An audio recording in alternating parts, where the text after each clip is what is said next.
विचार ये एकदम कैसे आए कि आपको इस तरफ सनातन को आगे बढ़ाने के लिए कोई काम ऐसा करना चाहिए? कोई भी मैं ऐसा कार्य नहीं कर रहा हूँ जिससे सनातन आगे बढ़े। जी। ना तो मैं गौरक्षा का कार्य करता हूँ, जी। ना ही मैं कोई गुरुकुल चलाता हूँ। एक ऐसी विचारधारा जो पूरी मानवता को समाप्त करना चाहती है, जी। न तो केवल उस विचारधारा के बारे में जी। वैचारिक एक संघर्ष जी। उस विचारधारा से कर रहा हूँ। मैं भी बाली घूमने गया था वहाँ इंडोनेशिया, तो वहाँ मैंने जैसे एक रामायण का जो वहाँ एक रामायण होती है, वहाँ पे जितने भी जो किरदार हैं, कि कोई भी किरदार वो कहीं ना कहीं मुस्लिम उस किरदार के लिए निभाते हैं आज। इंडोनेशिया के मुसलमान अभी भी अपनी सांस्कृतिक जड़ों से जुड़े हुए हैं। बेसिकली इंडोनेशिया भी एक हिंदू देश था। जैसे ये 57 मुसलमान देश, इसमें चाहे आप सबसे पहले सऊदी अरब को ले लें, बिल्कुल। सऊदी अरब भी एक हिंदू ही देश तो था।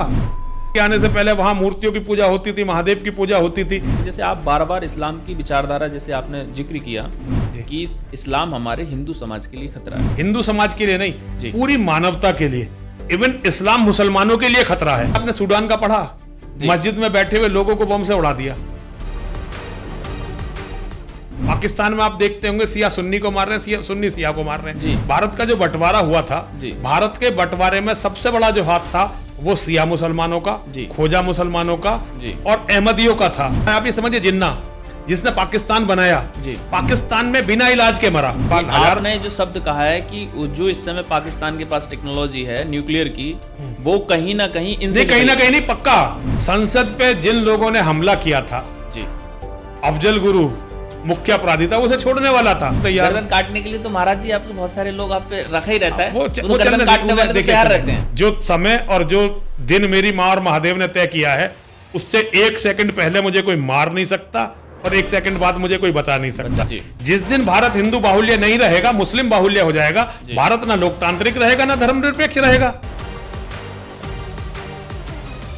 साथ के जो सहयोगी हैं मेरे, ये भी बैठे हुए हैं, ये फील करते हैं कि हम योगी के राज में अब से। मैं इसको नहीं मानता हूँ। जी। मैं क्योंकि फील्ड में लड़ रहा हूँ, लेकिन योगी जी के राज की सबसे बड़ी कमी है जो अफसरशाही है, उसका सब पे हावी हो जाना।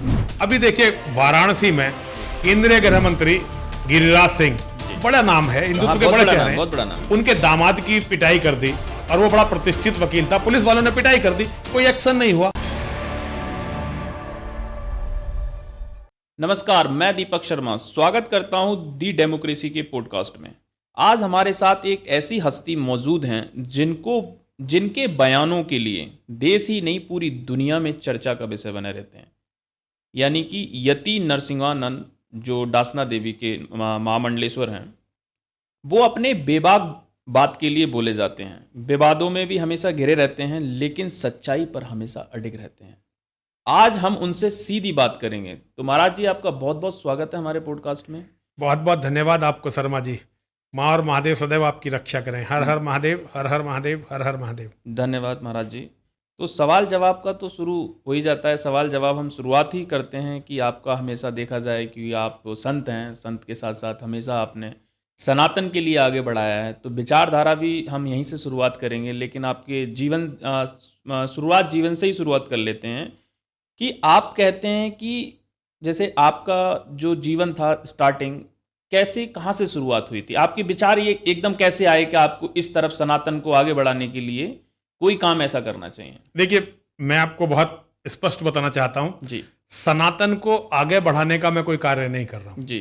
कोई भी मैं ऐसा कार्य नहीं कर रहा हूँ जिससे सनातन आगे बढ़े। जी। ना तो मैं गौरक्षा का कार्य करता हूँ, जी। ना ही मैं कोई गुरुकुल चलाता हूँ, जी। ना ही मैं कोई खास ऐसा कोई अनुष्ठान करता हूँ। एक ऐसी विचारधारा जो पूरी मानवता को समाप्त करना चाहती है, न तो केवल उस विचारधारा के बारे में वैचारिक एक संघर्ष उस विचारधारा से कर रहा हूं, क्योंकि मेरा ये मानना है कि अगर इस्लाम को धरती से खत्म नहीं किया गया तो सनातन छोड़िए, संपूर्ण मानवता एक दिन समाप्त हो जाएगी।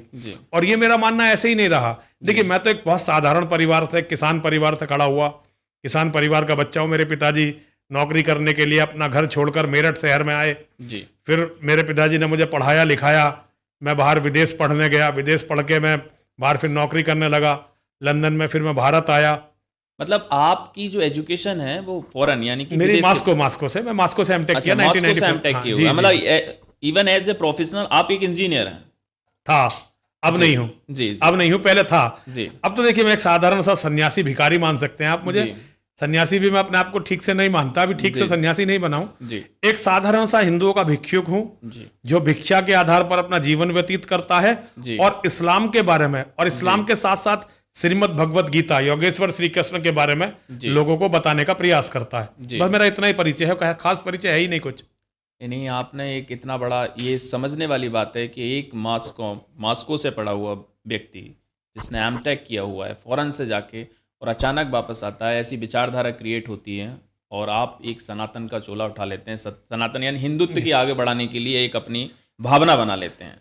और आपने सबसे शुरुआत जैसे इस्लाम को लेके करी थी, तो हम इस्लाम से ही बात करते हैं। जैसे आप बार बार इस्लाम की विचारधारा, जैसे आपने जिक्र किया कि इस्लाम हमारे हिंदू समाज के लिए खतरा है। नहीं, देखिए शर्मा जी, हिंदू समाज के लिए नहीं, पूरी मानवता के लिए, इवन इस्लाम मुसलमानों के लिए खतरा है।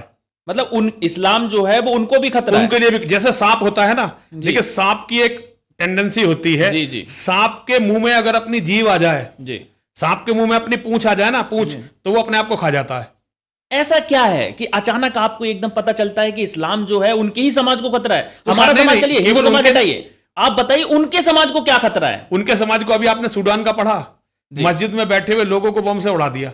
पाकिस्तान में आप देखते होंगे सिया सुन्नी को मार रहे हैं, सुन्नी सिया को मार रहे हैं। भारत का जो बंटवारा हुआ था, भारत के बंटवारे में सबसे बड़ा जो हाथ था वो सिया मुसलमानों का, खोजा मुसलमानों का और अहमदियों का था।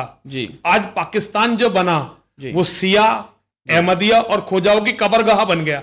उन्हें इतनी बुरी तरह मारा जा रहा है। आप ये समझिए, जिन्ना जिसने पाकिस्तान बनाया, पाकिस्तान में बिना इलाज के मरा। अगर आप जिन्ना की मौत का पूरा अध्ययन करेंगे, बिना इलाज के मक्खी बिनकती रही उस पर। भारत में जिन्ना को एक बड़ा महामानव, हमारे तो बड़े बड़े लोग वहां रोने चले जाते हैं उसकी कब्र पर, लेकिन पाकिस्तान के अंदर जिस आदमी ने पाकिस्तान को बनाया, मतलब जैसे जिन्ना के लिए तो पाकिस्तान का पूरा वो जनक माना जाता है कि पाकिस्तान का जनक, लेकिन वो क्योंकि वो उसे सिया इस्माइली खोजा माना जाता, तो उसका जो अंत हुआ वो इतना दुखद था। अगर आप उसके अंत को पढ़ें, उसकी बेटी रोती रही, चिल्लाती रही, जिन्ना को ऑक्सीजन सिलेंडर नहीं मिला, जिन्ना को एक ठीक से एम्बुलेंस नहीं मिली, एक षड्यंत्र करके जिन्ना को मार दिया गया था। तो पाकिस्तान जो उसने बनाया था, जब पाकिस्तान में उसका ये हाल हुआ, तो आम मुसलमानों का पाकिस्तान में क्या होगा? देखिए, तालिबान का शासन आया भी अफगानिस्तान में। तालिबान क्या होते हैं? तालिब एक शब्द है, तालिब स्टूडेंट ऑफ इस्लाम, उसका जो बहुवचन है उसे कहते हैं तालिबान। बहुत सारे स्टूडेंट ऑफ इस्लाम। अभी जब तालिबान की हुकूमत आई, तो तालिबान से पहले जो कबायली हुकूमत थी वो सब भाई बंधु थे। वो वहां कोई हिंदू नहीं था, वहां कोई सिख नहीं था, वो तो पहले ही खा चुके थे। तो जब उनकी हुकूमत, तालिबान की हुकूमत आई, तो पुराने कबायली जो हुकूमत में थे, उनकी बेटियों को, उनकी पत्नियों को, उनकी बहनों को नीलाम किया तालिबान ने। तालिबान के अंदर हुआ ये, तालिबान ने किया, अभी तालिबान ने अभी रिसेंटली किया। तो ऐसा नहीं है। अब देखिए, अब आप सीरिया में देखिए, सीरिया में कुछ जो वहां द्रुज समुदाय के लोग हैं, उन्हें अगर आप छोड़ दें तो बाकी तो सारे वहां पे जो है सीरिया में सारे मुसलमान हैं। कुछ सिया मुसलमान, कुछ सुन्नी मुसलमान। सियाओं की हुकूमत आती है, वो सुन्नियों को मारती है, सुन्नियों की हुकूमत आती है, सियाओं को मारती है। आप इराक में देख लीजिए। कुल मिला के आपका जो कहना है वो क्या सिया और सुन्नी और एक दूसरा आपने तीसरा वर्ड इस्तेमाल किया? देखिए, द्रुज वो तो एक अलग संप्रदाय है, वो मुसलमान नहीं है जी। एक नॉन मुस्लिमों का, गैर मुस्लिमों का एक छोटा सा समुदाय था, जिन्होंने लगभग खत्म कर दिया सीरिया में। तो ये देखिए, सबको खत्म कर देते हैं, दूसरों को खत्म करने के बाद फिर एक दूसरे को खत्म करते हैं। तो इस्लाम केवल मेरे लिए, आपके लिए, हिंदुओं के लिए या ईसाइयों के लिए, यहूदियों के लिए, इनके लिए खतरा नहीं है। इस्लाम तो मुसलमानों के लिए भी खतरा है। मतलब कहने का मतलब ये है कि वो इस्लाम जो है वो अपने समाज में, यानी कि मुस्लिमों में आपस में बंटवारा खुद ऑलरेडी इस्लाम करा रहा है। वो कह के गए थे कि इस्लाम के 73 फिरके होंगे जी, जिसमें केवल एक जन्नती होगा जी। इस्लाम के 72 फिरके जो है जहन्नमी होंगे जी। मतलब केवल एक सही रास्ते पर होगा, 72 गलत रास्ते पर होंगे। अब जो एक सही रास्ते पर है, उसकी जिम्मेदारी है कि वो 72 को जो है जहन्नम रसीद करे, कत्ल करे उनका, क्योंकि इस्लाम में यही माना जाता है जो जहन्नमी है, इसका मतलब वो जो है असली मुसलमान। ये जो जिक्र आप कर रहे हैं 72 और 73 जो है, ये कहीं स्टडी बेस्ड है, किसी किताब के अंदर मौजूद है? देखिए, मैं एक भी, शर्मा जी, मैं एक भी शब्द ऐसा नहीं बोलूंगा जो किताबों में से ना, उनकी किताबों में से ना हो। अगर मैं सनातन के बारे में बोलूंगा तो एक एक शब्द वो बोलूंगा जो किताबों में मैंने पढ़ा है, और इस्लाम के बारे में तो एक भी शब्द ऐसा नहीं बोलूंगा। सनातन के मामले में तो मैं एक दो राय अपनी रख भी सकता हूं, लेकिन अगर बात इस्लाम की आ रही है तो मैं अपनी राय नहीं रखूंगा, मैं वो बोलूंगा जो उनकी कुरानों में, जो उनके हदीसों में जी, मतलब जो मौजूद है उनकी। मैं पिछले 27-28 साल से केवल इस्लाम को समझने का और पढ़ने का प्रयास कर रहा हूं। जितना मैंने इस्लाम को समझा मैं केवल आपको उतना ही बताऊंगा। मैं एक भी बात ऐसी नहीं कहूंगा जिसे मैं न्यायालय में सिद्ध नहीं कर सकता। जी नहीं, आपने ये बहुत बड़ी बात कही है, क्योंकि आप 27 से 28 साल, क्योंकि आप ऑलरेडी एक मास्को से ग्रेजुएट हैं, वो भी एमटेक करे हुए हैं, तो जाहिर सी बात है आपकी स्टडी बहुत मजबूत रही होगी।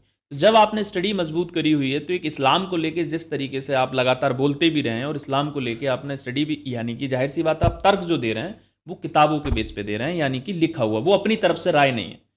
तो इस्लाम जो, जैसे कहा कि इस्लामिक कंट्रियां हैं बहुत सारी, अपनी इतना तो इस्लामिक इतना मजबूत है नहीं, अपनी इंडिया में भी इतना मजबूत, आसपास के देखा जाए सबसे मजबूती जो इस्लामिक अगर देखा जाए मुस्लिम पॉपुलेशन का है वो है इंडोनेशिया। तो जब हम इंडोनेशिया की बात करते हैं, हम इंडोनेशिया, जैसे मैं भी बाली घूमने गया था वहाँ इंडोनेशिया, तो वहाँ मैंने जैसे एक रामायण का जो वहाँ एक रामायण होती है, वहाँ पे जितने भी जो किरदार हैं, चाहे कोई भी किरदार, वो कहीं ना कहीं मुस्लिम उस किरदार के लिए निभाते हैं आज भी।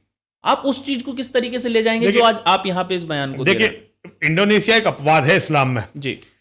इंडोनेशिया की सांस्कृतिक जड़ें बहुत, और जहां तक आपने बाली की बात की, बाली तो हिंदू बाहुल्य है जी। बाली में तो मुसलमान कम है लेकिन कम है, लेकिन जो वहां रामलीला होती है, देखिए वो मैं आपको उसी का बता रहा हूं। देखिए, आप इंडोनेशिया तो एक अपवाद है जी। इंडोनेशिया के मुसलमान अभी भी अपनी सांस्कृतिक जड़ों से जुड़े हुए हैं। बेसिकली इंडोनेशिया भी एक हिंदू देश था, जैसे ये 57 मुसलमान देश, इसमें चाहे आप सबसे पहले सऊदी अरब को ले लें, सऊदी अरब भी एक हिंदू ही देश तो था। पहले वहां मूर्तियों की पूजा होती थी, महादेव की पूजा होती थी। 360 हमारी देवियों की प्रतिमा थी जिनकी रोज एक देवी की पूजा होती थी। 3 देवी अलग से थी जो विशेष थी, जिन्हें अल्लाह की बेटी माना जाता था। उन 3 देवियों की, जिसमें हमारी महाकाली, महासरस्वती और महालक्ष्मी, उनकी पूजा अलग से होती थी। उन सब प्रतिमाओं को तुड़वा दिया जी। और वहां फिर इस्लाम आया। इस्लाम से पहले वहां भी सनातन धर्म ही था। ये दूसरी बात है कि वो इस बात को छिपाना चाहते हैं। तो अरब वाले अपनी सांस्कृतिक जड़ों को नहीं खोजते, लेकिन इंडोनेशिया अपनी सांस्कृतिक जड़ों से जुड़ा रहा। इसीलिए आपने देखा होगा कि इंडोनेशिया में दूसरों की हत्या करना, दूसरों का कत्ल करना, बलात्कार की घटनाएं सबसे कम है, वरना और इस्लामिक देश तो इन कामों को खुलेआम करते हैं। इंडोनेशिया में सबसे कम है क्योंकि इंडोनेशिया सनातन की जड़ों से जुड़ा हुआ है। लेकिन अब धीरे धीरे हमारे यहाँ के दारुल उलूम देवबंद के मौलाना और बरेली मसलक के मौलाना वहां लगातार जा रहे हैं और मुसलमानों को वहां कट्टर बना रहे हैं। वहां 2 धाराएं चल रही हैं। एक धारा तो वो जो मुसलमान थे लेकिन कट्टर मुसलमान नहीं हुए थे, उन्हें भारत के मुसलमान जा जाकर, देवबंद से और बरेली से मुसलमान जा जाकर कट्टर मुसलमान बना रहे हैं। साथ में एक धारा वो भी चल रही है जो इस्लाम को छोड़ ही रही है, जो अपनी जड़ सनातन से जुड़ना चाहते हैं। ये बहुत बड़ा मूवमेंट पूरी दुनिया में चल रहा है। इस्लाम में तो, इस्लाम के बारे में अगर आप देखें, बहुत बड़ी तादाद आज ऐसे लोगों की है जो इस्लाम को छोड़ रहे हैं, जिन्हें एक्स मुस्लिम कहते हैं। भारत में भी ये कम्युनिटी अब कम से कम 1.5 करोड़ लोग इस कम्युनिटी के हो गए। पाकिस्तान में तो 40% मुसलमान एक्स मुस्लिम है, उनका इस्लाम में विश्वास ही नहीं है, लेकिन वो इस बात को बोलेंगे तो उनकी गर्दन काट दी जाएगी। ईरान में आपने अभी एक लड़की को देखा होगा जिसने यूनिवर्सिटी में अपने सारे कपड़े उतार दिए थे। आज ईरान के लोग अपनी जड़ों से जुड़ना चाहते हैं, वो जानना चाहते हैं कि हम कहां से चले थे, कहां पहुंच गए। और वो आज पूरी दुनिया में ये चल रहा है। इस्लाम बहुत तेजी से एक्सपोज हो रहा है, पूरी दुनिया अपनी जड़ों को वापस जाना चाहती है, लेकिन इस्लाम का कातिलों का एक डर है। आपने इस्लाम के बारे में जरा सा भी सच बोला, आपकी गर्दन काटने के लिए वो भाग लेते हैं। इसका डर है जो अब एक्स मुस्लिमों को खुल के ये कहने नहीं दे रहा। लेकिन जैसे जैसे जागरूकता बढ़ रही है, एक्स मुस्लिम मूवमेंट बहुत तेजी से जड़ पकड़ रहा है। और मुझे लगता है कि एक्स मुस्लिम मूवमेंट एक बहुत जबरदस्त मूवमेंट है जो मानवता की रक्षा करने में सफल होगा। आज के समय पे जो आपने कही, ये बात अधिकतर कहीं ना कहीं छपती रहती है, पढ़ते रहते हैं, लोग जानते हैं, क्योंकि अब लोग जागरूक हो चुके हैं, जागरूक हो रहे हैं। आज के समय पे सोशल मीडिया का दौर है। आप एक विचार कहेंगे, वो विचार ऐसे तेजी से आग से भी तेज से भागता है और वो सब जगह पहुंच जाता है। क्योंकि जाहिर सी बात है, आप कुछ भी बोलेंगे तो कुछ लोग होते हैं जो एक IT सेल्स बनी होती है, वो पर्टिकुलर कुछ लोगों को फॉलो करती है। आज इन्होंने क्या बोला, उस चीज का तोड़ निकाल के, तोड़ मरोड़ करके दोबारा बयान पेश कराए जाते हैं। जो अलग अलग समुदाय, यानी कि कोई भी समुदाय का होता है, वो स्कॉलर्स होते हैं, वो अपना बयान उस बिहाफ पर जारी कर देते हैं। जैसे आपने अभी कहा कि 56 देश, आज भी बहुत सारी जो शक्तिशाली कंट्रियां हैं, जैसे अमेरिका है, अमेरिका के अंदर आप जो जाएंगे तो वहां पे बहुत सारी पाबंदियां सबसे ज्यादा इसी समुदाय के लिए लगाई जाती हैं। संसद पे जिन लोगों ने हमला किया था जी, अफजल गुरु मुख्य अपराधी था, उसे छोड़ने वाला था। तो मैं किसी का नाम नहीं ले रहा हूं, मैं किसी का, लेकिन आप इसको जांच करके देखिए जो मैं बोल रहा हूं सच है या नहीं है। आप पत्रकार हैं, अगर मेरी बात झूठी निकले मैं गर्दन कटवाने के लिए तैयार हूं। अगर मेरी बात झूठी निकलती है तो मैं गर्दन कटवाने के लिए तैयार हूं। गर्दन काटने के लिए तो महाराज जी आपके बहुत सारे लोग आप पे रखा ही रहता है, वो गर्दन काटने वाले तो तैयार रहते हैं। मैं आपको बताऊं पंडित जी, मेरी मौत का दिन जी, मेरी मौत का समय मेरी माँ और मेरे महादेव ने तय किया है जी। जो समय और जो दिन मेरी माँ और महादेव ने तय किया है उससे 1 सेकंड पहले मुझे कोई मार नहीं सकता और 1 सेकंड बाद मुझे कोई बचा नहीं सकता। और मैं पंडित जी आपको बताऊं, मेरी माँ और मेरे महादेव मेरे साथ हैं, मेरे दुश्मनों के साथ नहीं है। मुझे जाना तो है, क्योंकि मैं चाहता हूं मेरी कौम लड़ना और मरना सीखे, धर्म के लिए मिटना सीखे। धर्म के लिए बहुत सारे लोग कहते हैं जी हम मारेंगे ये कर, मैं मारने का प्रचार नहीं करता, मैं मिटने का प्रचार करता हूं, जैसे गुरु तेग बहादुर ने किया, जैसे हमारे गुरु गोविंद सिंह जी महाराज ने अपने पूरे वंश को 4 बेटों को बाद में अपनी जान दी। मेरे तो वो है आदर्श। मैं गुरु तेग बहादुर, गुरु गोविंद सिंह जी बहादुर, गुरु गोविंद सिंह जी महाराज, बंदा बैरागी और हरि सिंह नलवान, इन लोगों का प्रशंसक हूं। और जिस तरह से ये अपने धर्म के लिए लड़के मिट गए, मैं उसी तरह से अपने धर्म के लिए मिटना चाहता हूं। तो मेरी एकमात्र जो अपने लिए, देखिए मैं जब से मैंने मां और महादेव की पूजा करनी आरंभ की है, मैंने कभी भी मां और महादेव से कुछ और नहीं चाहा। मैं हमेशा मां और महादेव से रोज जब भी सिर झुकाता हूं तो यही कहता हूं, हे मेरी मां, हे महादेव, सनातन धर्म की रक्षा करो, मेरे धर्म की रक्षा करो, मेरे धर्म के जितने भी मानने वाले हैं उनकी रक्षा करो, हमारे सबके सनातन धर्मियों के बच्चों की रक्षा करो। मैं तो मां और महादेव से भी इसके अलावा कुछ नहीं चाहता। तो मेरी अपने लिए जो महत्वाकांक्षा है एक, मैं ऐसी मौत मरना चाहता हूं जैसी मौत जो है बंदा बैरागी मरे, जैसी मौत संभाजी महाराज मरे, जैसी मौत हमारे बहुत सारे लोग मरे। मैं उस तरह से, जैसे ये टुकड़ों टुकड़ों में काटते हैं ना, उस तरह से इनके हाथों से कटना चाहता हूं।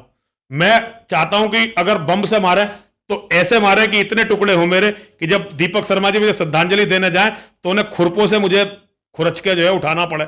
मैं ये चाहता हूं, अपनी मौत में ऐसी चाहता हूं। मतलब आपने एक बहुत बड़ी बात कही है, क्योंकि आपके अंदर एक ऐसा दर्द छिपा हुआ है जो हमारे पुराने लोग थे, पूर्वज थे, जो हमारे, जिन्होंने बलिदान दे के हमें यहाँ तक पहुंचाया है, उस चीज के क्रेडिट, मतलब उस चीज के श्रेय को आज तक आप भूले नहीं है। मुझे जो लगता है उसी चीज को आप आगे, आज भी जो चीजें बची हुई है उन जड़ों के लिए डिस्कस करना चाहते हैं।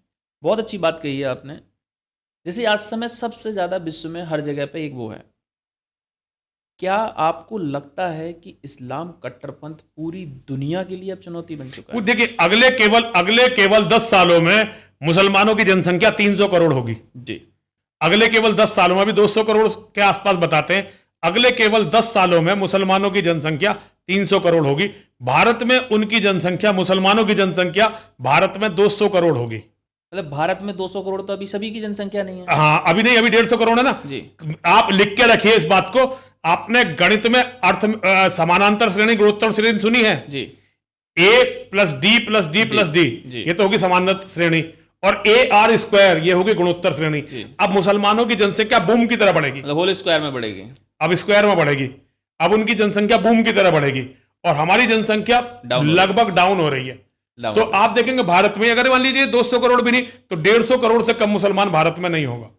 आज भी कई सारे बयान में संघ के, RSS के लोगों को भी 150 करोड़ के मुसलमान आप अगले साल में, अगले 10 साल में 150, वैसे तो होगा 200 करोड़ ही, लेकिन 200 करोड़ में चलो अगर आप नहीं मानने वाले तो आप ये मान लीजिए 150 करोड़ से कम मुसलमान भारत में अगले 10 सालों में नहीं होगा।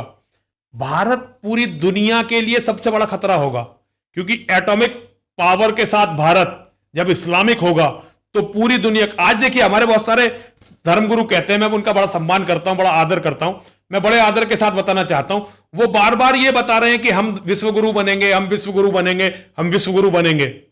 मैं उन्हें बताना चाहता हूं कि परिस्थिति अगर ऐसी चलती रही तो विश्वगुरु तो हम बनेंगे, लेकिन वो विश्वगुरु हिंदू विश्वगुरु नहीं होगा, सनातन विश्वगुरु नहीं होगा, वो इस्लामिक विश्वगुरु होगा। क्योंकि दारुल उलूम देवबंद भारत में है, बरेलवी मस्जिद भारत में है, और सबसे बड़ी बात तबलीगी जमात का हेडक्वार्टर भारत में है। दुनिया की सबसे बड़ी आतंकवादी जो संगठन है उनका जो पोषक है वो दारुल उलूम देवबंद, बरेलवी मसलक और ये तबलीगी जमात, ये उसके सबसे बड़े पोषक हैं। जब लोग गर्व से कहते हैं कि हमारे 57 देश हैं, तो आपको पता होना चाहिए 57 देशों में से कम 35 देश तबलीगी जमात के बनाए हुए हैं। तबलीगी जमात की पूरी जिस तरीके से वो क्या करते हैं, कैसे मैनिपुलेट करते हैं, क्या बनाते हैं, आप उस पे डिस्क्रिप्शन उस पे देखिए, वो पूरा उनका यही है हिसाब। मैं आपकी बातों से तो ये देखिए, वो विश्वगुरु बनेंगे जी, पूरी दुनिया के विश्वगुरु या भारत के मुसलमान बनेंगे और पूरी दुनिया का इस्लाम। अब आप सबसे बड़ा उदाहरण इसका देखिए, सबसे बड़ा उदाहरण है सऊदी अरब जी। सऊदी अरब अपने यहां इस्लाम को छोड़ता जा रहा है जी, लेकिन वो भारत में और पाकिस्तान में इस्लाम के बहबूदी के लिए इतना पैसा फेंकता कि आप कल्पना नहीं कर सकते जी। यूएई, यूनाइटेड अरब अमीरात, दुबई और ये जो कई 7 शहर जो हैं, वहां हिंदू जाते थे व्यापार के लिए। धीरे धीरे उन्होंने हिंदुओं के धर्मांतरण का पूरा सेंटर बना दिया। सारे बड़े बड़े जितने हिंदुओं के बिलियनियर्स हैं, करोड़पति अरबपति हैं, वो दुबई भाग रहे हैं, दुबई रह रहे हैं। दुबई में धीरे धीरे उनका धर्म परिवर्तन किया जा रहा है। तो इस्लामिक भारत दुनिया का विश्वगुरु होगा, इस्लामिक भारत। हिंदू भारत, सनातन भारत विश्वगुरु नहीं होगा। मतलब आप हिंदू राष्ट्र हटा के इस्लामिक भारत। देखिए, हिंदू राष्ट्र बनने के कोई चांस नहीं है। आज की जो परिस्थिति है, हिंदू राष्ट्र बनने का तो कोई चांस है ही नहीं। जितने भी लोग हिंदू राष्ट्र की बात कर रहे हैं जी, या तो वो नासमझ है जी, मूर्ख है, या वो धोखेबाज है। आप किसकी तरफ इशारा कर रहे हैं? मैं सबकी तरफ जी। जैसे एक छोटा सा बच्चा है हमारा धीरेन्द्र कृष्ण शास्त्री जी, मैं उनका बहुत सम्मान करता हूं, लेकिन वो नौजवान है, बहुत छोटा सा बच्चा है, उसकी बहुत प्रशंसा करता हूं। एक समय ऐसा हो गया था, मुरारी बापू जैसे लोग मंचों पर बैठकर अली मौला गाने लगे थे। धीरेन्द्र कृष्ण शास्त्री पहला वो व्यक्ति है, और फिर उसके बाद देवकी नंदन और अनिरुद्धाचार्य, इन लोगों ने बात करनी शुरू की। ये नौजवान आ गया है, इन्होंने बात करनी शुरू की, लेकिन धीरेन्द्र कृष्ण शास्त्री ने सबसे ज्यादा जोर शोर से हिंदू राष्ट्र की बात करनी शुरू की मंचों से। इसके लिए वो साधुवाद का पात्र है। उसने धीरेन्द्र कृष्ण शास्त्री बागेश्वर धाम, उसकी वजह से, उस बच्चे की वजह से, देखिए मैं तो सन्यासी हूं तो मैं बच्चा ही मानता हूं, उसका कद बहुत बड़ा, मेरे से तो बहुत बड़ा कद है, लेकिन क्योंकि मैं एक सन्यासी हूं, जूना अखाड़े का महामंडलेश्वर हूं, तो हमारे लिए तो एक बच्चा ही है। उसका ये बहुत बड़ी सफलता है कि उसने लोगों के मन में हिंदू राष्ट्र की अवधारणा को जीवित कर दिया, और कम से कम लोगों के अंदर एक जागरूक और एक क्यूरियोसिटी भी है। लेकिन वो हिंदू राष्ट्र कैसे बनेगा, कब बनेगा, क्यों बनेगा, इसके बारे में उनका कोई अध्ययन नहीं है। उनके पास कोई कार्य योजना नहीं है, और कार्य योजना बनने का अभी कोई मुझे रास्ता दिखाई नहीं देता। वो जगह जगह यात्रा कर रहे हैं, ये बड़ी अच्छी बात है, यात्रा कर लो, लेकिन यात्राओं से हिंदू राष्ट्र नहीं बनेगा। हिंदू राष्ट्र तब बनेगा जब वो एक ऐसी फौज तैयार करें जो हिंदू राष्ट्र के लिए मर मिटने को तैयार हो। मतलब आप सीधे सीधे कह रहे हैं कि धीरेन्द्र कृष्ण शास्त्री के लिए अपनी एक अलग से सेना बनानी चाहिए। उन्हें देखिए, धीरेन्द्र कृष्ण शास्त्री को सनातन ने वो सम्मान दिया जो मैंने अपने जीवन में किसी को पाते हुए देखा नहीं देखा है। मैंने अपने जीवन में किसी को भी इतना सम्मान पाते हुए देखा नहीं है। पूरे सनातन जगत ने धीरेन्द्र कृष्ण शास्त्री को अपने मस्तक पर बैठाया।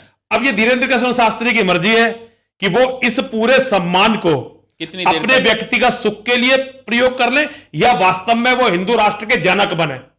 आज हिंदू राष्ट्र को आप एक तरह से देखिए, हमारे यहां हिंदू राष्ट्र एक तरह से खत्म हो चुका है, लेकिन धीरेन्द्र कृष्ण शास्त्री चाहें, क्योंकि भगवान की कृपा है उन पर, मां की और महादेव की कृपा है उन पर, वो लोग आज पूरे हिंदुस्तान के लोग उनकी बात को सुन रहे हैं।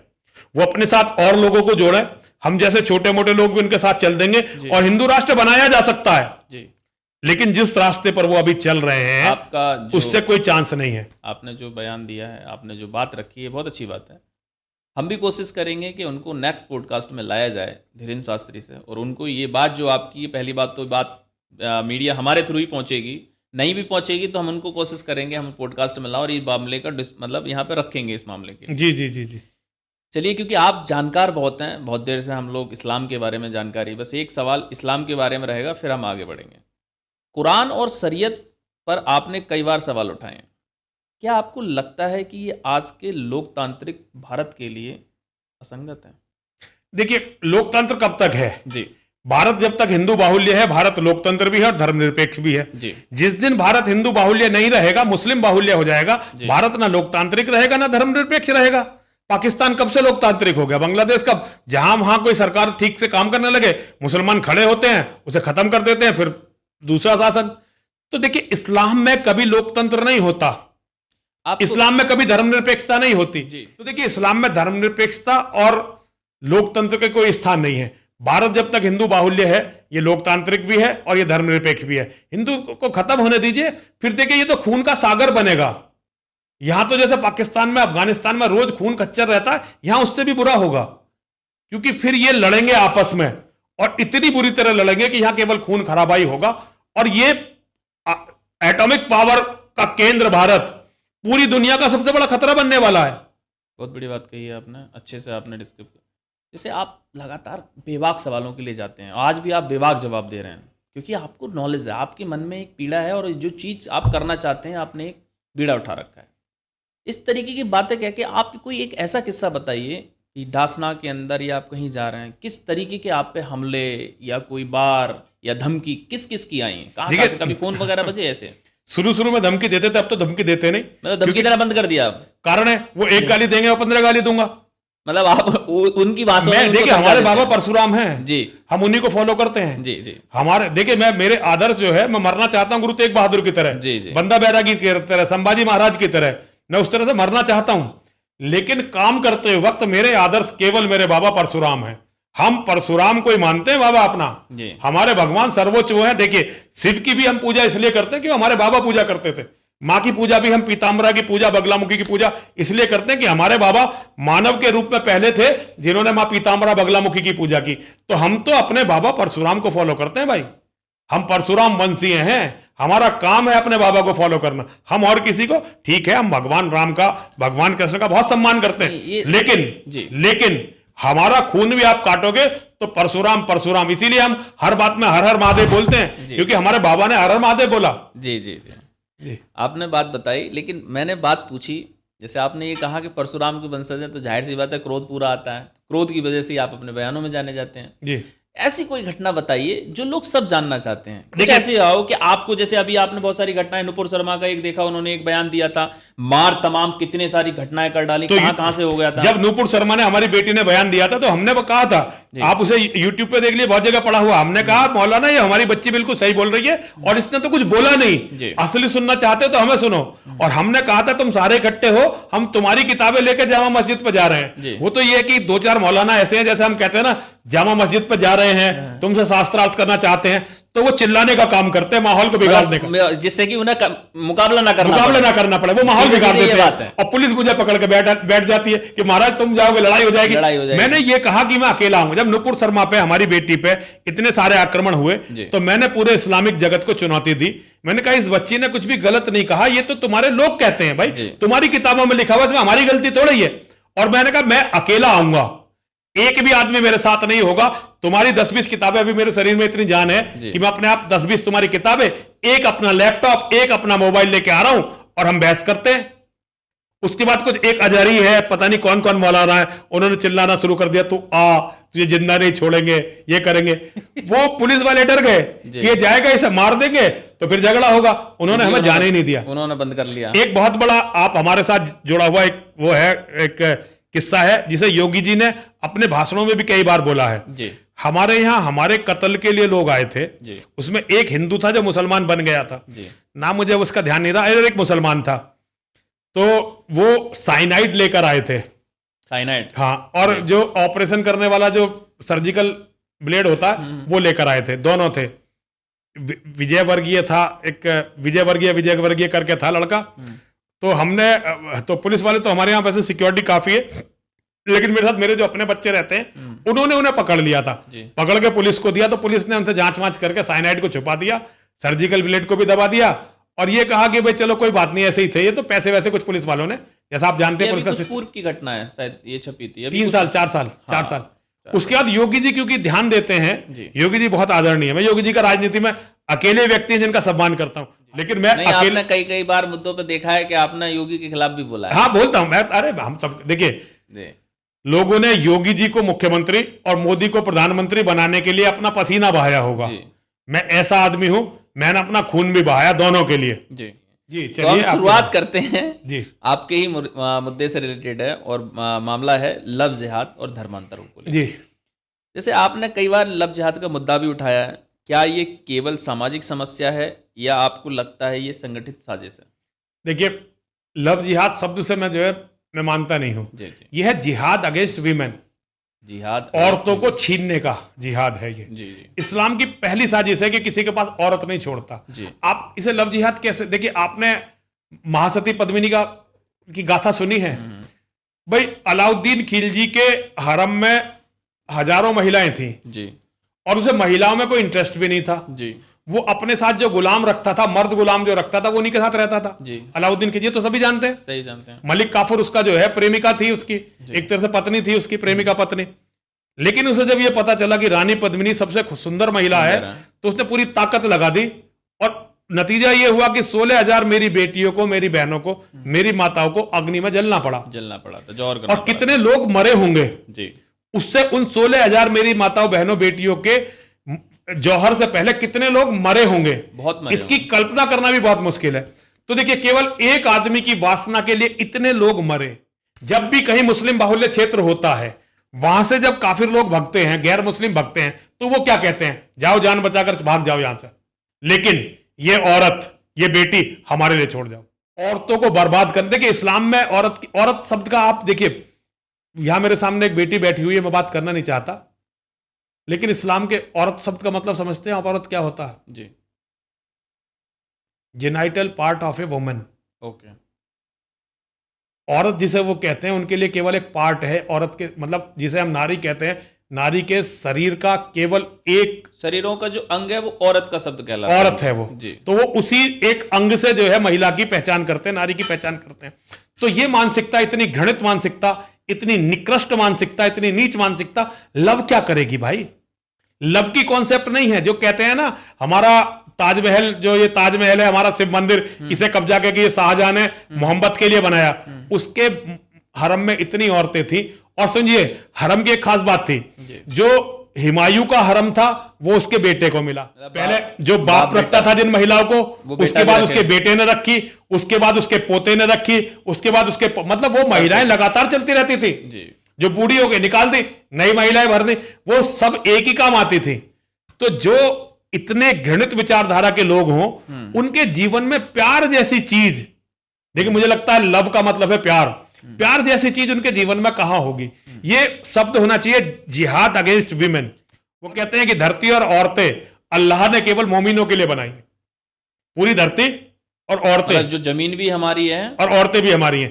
काफिर ने तो अनाधिकार कर रखा है, इसलिए वो जहां भी जाते हैं सारे मंदिरों को, मठों को तोड़ देते हैं, औरतों को छीन लेते हैं, औरतों से सामूहिक बलात्कार करते हैं। जो मर जाती हैं, जो बच जाती हैं उन्हें मंडियों में बेच देते हैं। कुछ खूबसूरत महिलाएं होती हैं, उन्हें अपनी रखेल बनाकर रख लेते हैं। पिछले 1400 साल में इस्लाम की मानवता को यही देन है, यही इस्लाम की देन है भाई जी। तो इस्लाम में आप लव जिहाद शब्द को करेक्ट करिए, यह है क्राइम अगेंस्ट वीमेन, जिहाद अगेंस्ट वीमेन। और यह साजिश नहीं है, केवल साजिश या षड्यंत्र तो तब होता जब ये छिपा हुआ होता, क्योंकि हमारे जो इमोशनल होते हैं, क्योंकि हम लोग एक भावनाओं नहीं, देखिए हम मूर्ख हैं बेसिकली। हमने दूसरों की किताब पढ़ने का प्रयास ही नहीं किया। उनके यहाँ मूर्ख मौलाना जो है गीता को और वेद को कोट कर देते हैं। हमारे यहाँ ऐसे ऐसे मूर्ख हैं, बड़े बड़े संगठनों के बड़े बड़े पदों पे, बड़े बड़े हमारे तथाकथित धर्मगुरु, वो कहते हैं जी जो हमारे वेद में लिखा हुआ है, जो हमारी गीता में लिखा हुआ है, वो इनके कुरान में लिखा हुआ है। क्योंकि उस मूर्ख ने ना तो गीता और वेद पढ़े और ना ही कुरान पढ़ी, उसे पता ही कुछ नहीं है। बस वो किसी तरह से बड़े पद पे पहुंच गया और वहां बैठ के बयानबाजी कर रहा है, उसे पता कुछ नहीं है। अगर वो वेद को पढ़े, अगर वो गीता को पढ़े, तो फिर कुरान को भी पढ़ेगा, क्योंकि फिर उसे पता होगा कि शत्रु के माइंडसेट को जानना ये योगेश्वर की नीति है। योगेश्वर ने तो क्षण क्षण अपने शत्रु वो क्या कर रहे हैं, क्या करने वाले हैं, इसको जानने की नीति बनाई है। बहुत बड़ी बात कही है महाराज जी आपने, एक एक चीज का सही से। कुछ एक दो सवाल बचे हैं, जिन सवालों का जवाब जानना सबको बहुत जरूरी है। जैसे कट्टरता और सुरक्षा को लेकर मैं बात करता हूं। कट्टरता के मामले में जैसे आपने शुरू में, क्योंकि आप एक ऐसी एजुकेशन, आप विदेश में गए हैं, लगातार आपने अध्ययन किया है, आपने बड़ा नज़दीकी से पूरे बुक का अध्ययन किया है इस्लाम के प्रति। तो कट्टरता का नाम जहाँ शुरू होता है, हर कोई समझ जाता है कि मैं तालिबान की तरफ जाऊँगा, क्योंकि तालिबान एक कट्टरपंथी माना जाता है, ठीक है। तो तालिबान, ISI और ISI जिसे बोलते हैं, और पाकिस्तान, इन पर आपकी हमेशा टिप्पणियाँ रही हैं, जैसे कि आपने बताया भी। आपको क्या लगता है कि भारतीय मुसलमान भी इन कट्टरताओं से प्रभावित हैं? भारतीय मुसलमान ने ये कट्टरता विश्व को दी है। मतलब भारतीय मुसलमान ने ये कट्टरता विश्व को दी है। अगर भारत के मुसलमान ना होते, ये नकली मौलाना ना होते, तो शायद आज इस्लाम इतना कट्टर ना होता। सऊदी अरब, यूनाइटेड अरब अमीरात, ये जितने भी मुस्लिम कंट्री हैं, ये सुधारवाद की तरफ जाना चाहते हैं, लेकिन भारत के मुसलमानों से ये डरते हैं। भारत का मतलब जो मुसलमान पहले हिंदू था, जैसे पाकिस्तान का मुसलमान, बांग्लादेश के मौलाना, भारत के मौलाना, बेसिक रूप से देवबंदी और बरेलवी, ये जो दो मसलक है ना, देवबंदी और बरेलवी मसलक, ये पूरी दुनिया को जहन्नुम बनाने के सबसे बड़े जिम्मेदार हैं। और भारत का हर मुसलमान इनसे जुड़ा हुआ है। भारत, ये जो पाकिस्तान बना था, ये पाकिस्तान के मुसलमानों ने नहीं बनाया था, उन्होंने नहीं मांगा था, ये इन मुसलमानों ने मांगा था जो आज भारत में रह रहे हैं, जो बंटवारे के टाइम यहां से गए नहीं, और वो यहीं रह गए। वो यहीं रह गए क्योंकि उनकी नजर थी कि अभी इतना बना दिया, आधा काम हो गया, बाकी को धीरे धीरे खाना है और बढ़ाएंगे आगे, वो आगे को बाकी को खा जाएंगे। वो अपनी योजनाओं से चल रहे हैं। तो आप ये मत समझिए कि भारत का मुसलमान अच्छा है। भारत का मुसलमान अगर अच्छा होता तो जैसे अभी हमारे नरेंद्र भाई मोदी ने कि जी हमने धारा 370 हटा दी, पूरे कश्मीर में मजा आ गया, सारे मुसलमान हमारी विचारधारा के हो गए, राष्ट्रवाद की लहर बह गई। अभी इंसिडेंट पड़ा, अशोक का चक्र चिन्ह लगाया और सबकी औकात सामने आ गई।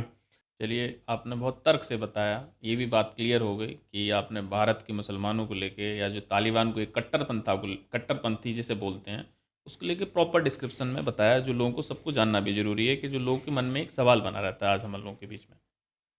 अब एक क्लोजिंग क्वेश्चन पे ही करते हैं। उसके बाद, अगर जैसे आपने मुझसे कहा है, मैं इसीलिए इस क्वेश्चन को लाऊंगा क्योंकि आपने कई बार बोला मैं अपनी किताबें लेके सीधे जामा मस्जिद जाना चाहता हूं और सबको बुलाना चाहता हूं, आओ मुझसे बहस करो, और आपको जाने नहीं दिया जाता है।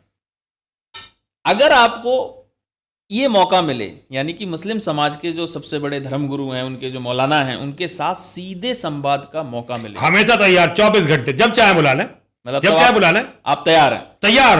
वो चाहे देवबंद बुला लें, चाहे बरेली बुला लें, जहां चाहे बात करने के लिए जहां चाहे बुला लें, मैं उन्हीं की किताब लेकर जाऊंगा, उन्हीं की किताबों में बात करेंगे। जी, ठीक है। क्या हिंदू और मुसलमानों के बीच सद्भाव या वैचारिक खाई इतनी गहरी हो चुकी है कि अब उसे पाटा नहीं जा सकता? कभी भी नहीं पाटा जा सकता था, कभी भी ऐसा नहीं था कि इसे पाटा जा सकता था।